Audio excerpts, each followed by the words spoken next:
Antonov On-12 ខូជាយន្តហោះមួយដែលមានមុខងារច្រើននិងស្ថិតនៅក្នុងប្រភេទ Biplane យន្តហោះមួយម៉ាស៊ីន វាត្រូវបានបង្កើតឡើងដោយ Antonov Design របស់សូវៀតនិងមានដំណើរការធំបំផុតនៅក្រោយរដូវសង្គ្រាមលោកលើកទី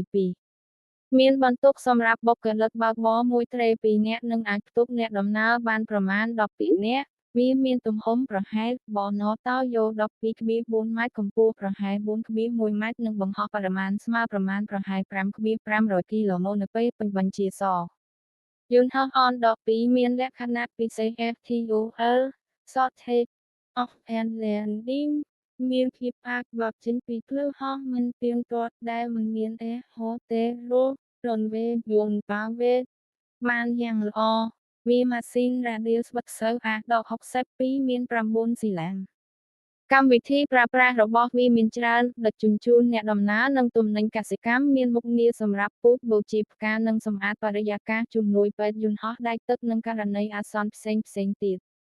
បើទោះបីជាមានអាយុកាលវាស់វែងនោះ On-12 នៅតែមានការប្រើប្រាស់នៅប្រទេសជាច្រើនពួកវាផតលើភាពទុកចិត្តខ្ពស់និងថែមទាំងងាយស្រួលរកផ្នែកជួសជុលក្នុងតំបន់ដែលមានអាណាព្យាបាលទីហ៊ានឬទីតាំងឆ្ងាយៗ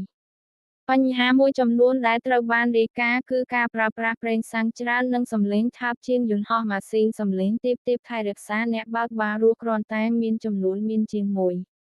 សរុបយ៉ាង On-12 ជាយន្តហោះមួយដែលមានភាពរឹងមាំមានភាពយូរនិងអាចប្រើបានច្រើនតែអាចមិនសមសម្រាប់បរិយាកាសដែលត្រូវការកម្រិតស្ងាត់ឬប្រើប្រាស់ប្រេងសាំងកើនខ្ពស់